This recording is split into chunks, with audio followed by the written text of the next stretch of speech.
Hi, welcome to our first Student Says podcast. I'm Natalie, and to my left is Bea. We are Hello. first year students doing multimedia journalism at the University of Northampton. Well, we've just finished first year, and we are starting a podcast, and Bea will explain more what it's about, really.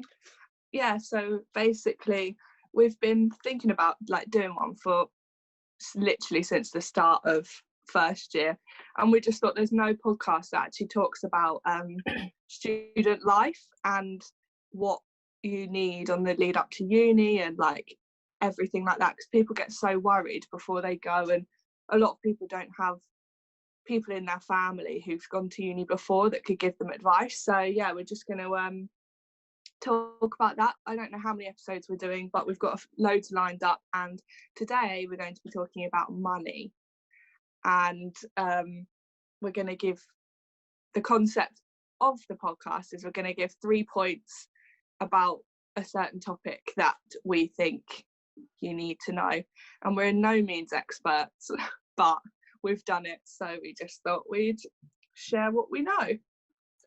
So the first thing is you've got when you look at going to uni, when you look at paying for rent, my rent was £138 a week, I think it was. I think yours was a little bit more, but when I first looked at that, I was like, that is so much money to spend on something. But you've got to remember that accommodation is expensive because you're living there from September till July most of the time, but you don't actually pay for it yourself. Yeah, that's why our first point is don't let the money aspect of it scare you away from applying to uni, because you need to remember that you've got the loan and it's there for a reason, and it's there to help you, rather than it's not off of all of your back, that money. You don't have to fund yourself completely if you apply for a maintenance loan, that is. Yeah, so even I think only what did you say, 5%? We think roughly about 5% of people end up paying some of their rent. Most people end up getting all their rent covered by student finance, which is something that I had known about. Well, everyone knows about it, but I had family members that had already been through university.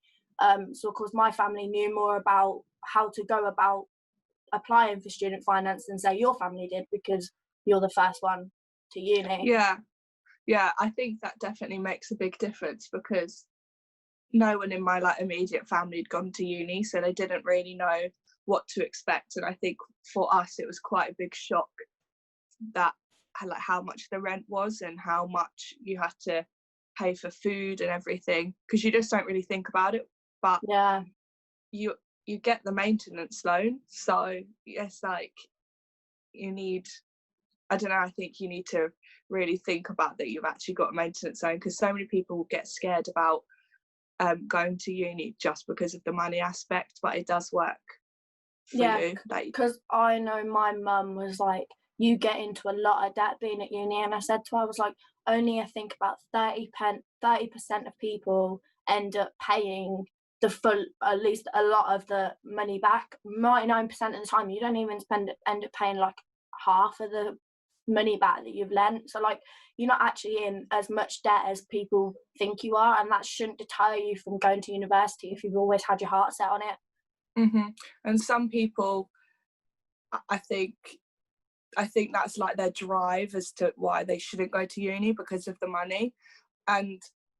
But when you actually have to pay it back, it's literally more, people say it's more like a tax. So you actually don't pay for, it's not like a loan you have to continuously pay back and pay back. It's just the tax of you going to uni, if that makes sense.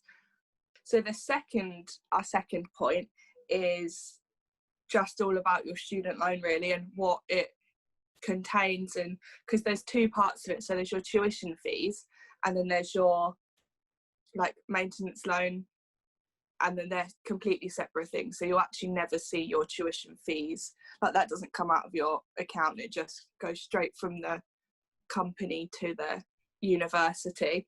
But then your maintenance loan, we've said that it's quite easy for people to get that, and then they instantly spend it really quickly on loads and loads of stupid things. You also need to not worry if you've got a different amount to your friends, because your maintenance loan varies on your household income. So the fact that I'm living with just my mum, I would probably get more than someone who's living with two parents, because you've got two people's incomes coming into the house rather than one. It's like it varies on how much you get from like how much your parents work, and you should not worry about if you've got significantly more than your friends or significantly less, because it's all done on what you can afford as a family, and it shouldn't bother you, and you should just take what you can and just make sure that you're sensible with it, really. Yeah, definitely, because one of our friends friends, he spent his money, all of his student loan and his car insurance, so I don't think that's the most, It's not easy. The best way around it. Yeah, definitely not the best way around it, because you still need to buy food and stuff. But some people, they've never had a lump sum in their bank account before, and well, I know like a lot of people hadn't, and I think it's a shock. You get all this money and you're like, oh my god, I need to spend it all at once. Well, actually you literally don't at all. It's just, you need to realize that you have to budget and spend I feel it. like what it is you get excited for the first time. So between October when we join and just after Christmas, you will find your money will go so much quicker than in the next two terms, because that first time you're like, oh, I've got money, I'll just buy this and this, and then you'll realise at like Christmas you'll be like, I have no money for Christmas presents, I can't buy my family Christmas presents. Like, you can't buy them what you want because you thought that you'd have so much more money spare, but you don't. Yeah. And then second term, yeah, okay, there's not Christmas, but you're more used to knowing how much roughly you need to spend a week. Like, I found out roughly I used to spend like 30 quid a week on food, and then everything else was like going out, treating myself, buying things, which you still can do. You've just got to be sensible about it. Yeah, I think it's definitely okay to spend a little bit more than you usually would in the first week or so, because you need to like get used to it, and it's okay to treat yourself now and then.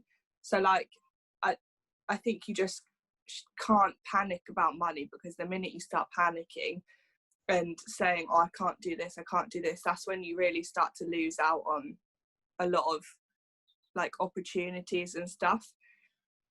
Yeah, 100%, because if you're stingy with your money, you will realise that all your friends are going out and doing things and spending money, and you're just like, why can't I? And it will come to second time and you'll be like, I can do these things, I just need to be sensible with how much. And if you know you want to do something at the end of the week, save money further up in the week. Like, I remember when we first had lectures throughout like the lunch period, I never went and brought food, and I was like, I'm not eating. And then I realised that was such a bad idea, so we went into a thing where we just went and got food, because you've got to eat at the end of the day. Like, you can't stop yourself from eating, you can't have late breakfast, and if you're sat in a lecture hungry, you just aren't going to concentrate, and it's just pointless.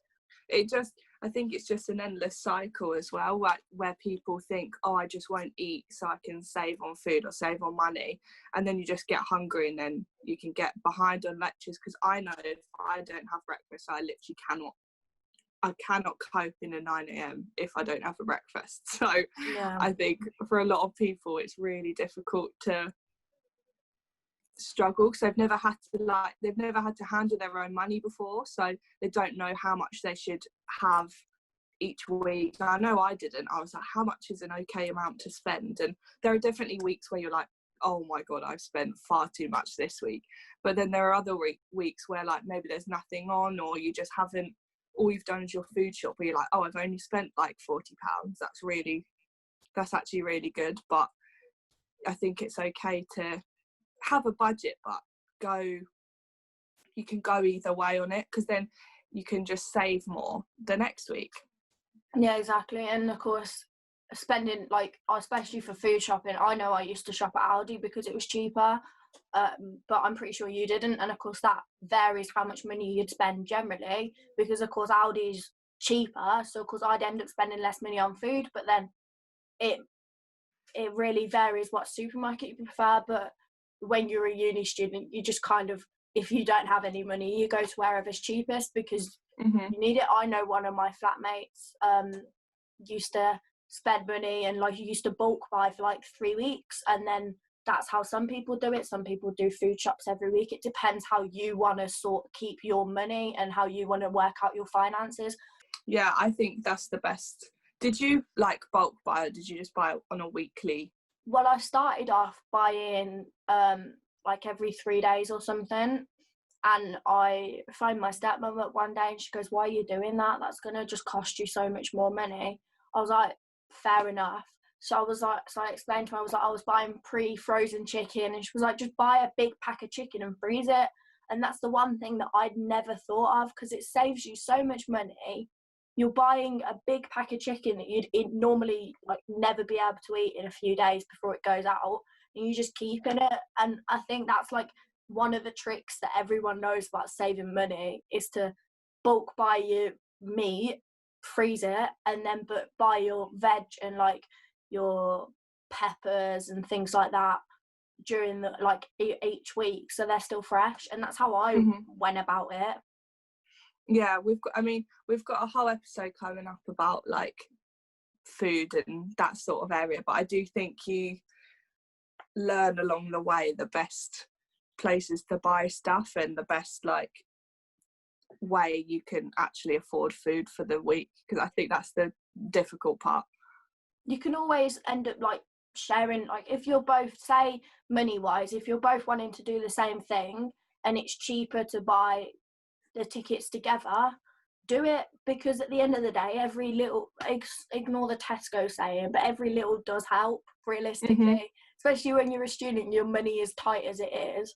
It's not like you're living at home and like you've getting food given to you without having to pay rent. You are having to pay rent. You are literally having to fund yourself, and realistically you don't really want to dip into the bank of mum and dad unless you really need to, because you want to feel independent, like you can do it yourself. And I think it's actually a really nice thing to like finish your first year of uni and be like, I did that, like I actually managed to fend for myself and cook and spend and do everything myself, and I didn't really panic or really struggle with anything, because I think you sort of feel really accomplished if that's what you did. Yeah, definitely. And of course the first week is harder money wise than the rest of it, as you've said. You'll get used to it throughout, so don't stress if you can't work out what's going to happen first week or 2 weeks into the line and you're trying to settle into uni and everything. Don't stress about money. That is something that will naturally come to you. You've just got to be sensible.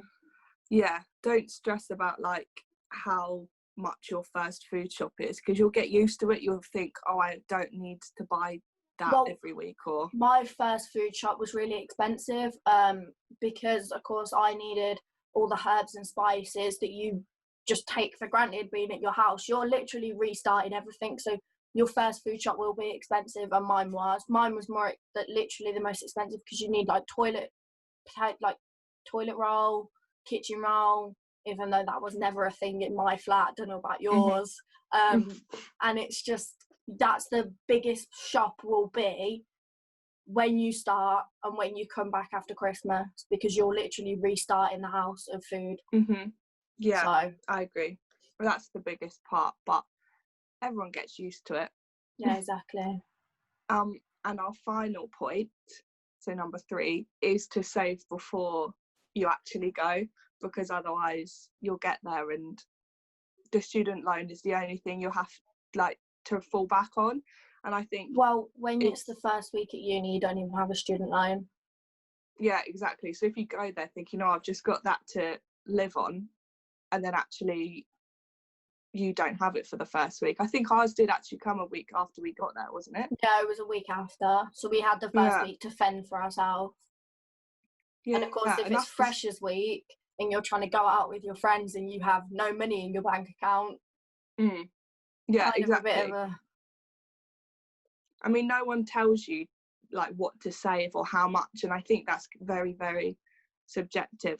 If you don't go out or if you don't do anything and the only thing you get is food, you probably won't need to save as much, even though you should definitely save more than you think, because you actually never know what's going to happen. And like, you needed to buy a new phone, didn't you, at uni, because you broke yours on a night out?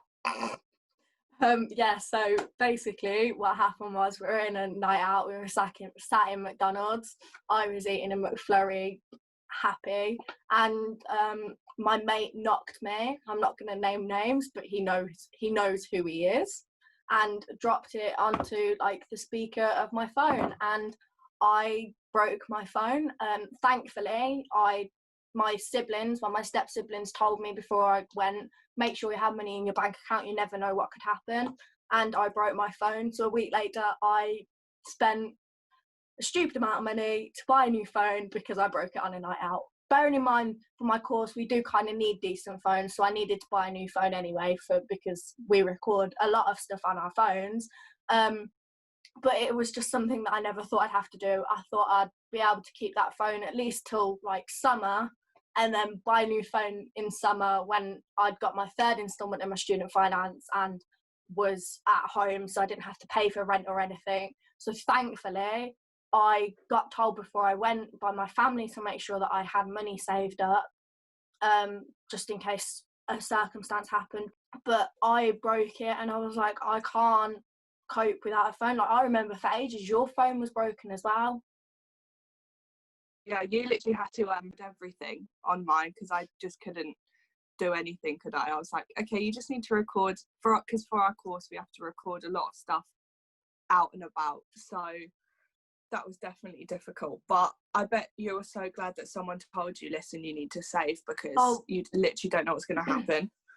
100%. I was so glad, because of course if it wasn't in that situation I would have had to have stuck with my old phone, because of course at the end of the day I'm 18, I should be able to fend for myself, and I always said to my family, I was like, I want to buy my next phone, because of course I'm at the age where I should be able to spend my own money on things that I want. And I was like, if I want to buy a new phone, I'm 18, I should buy my phone.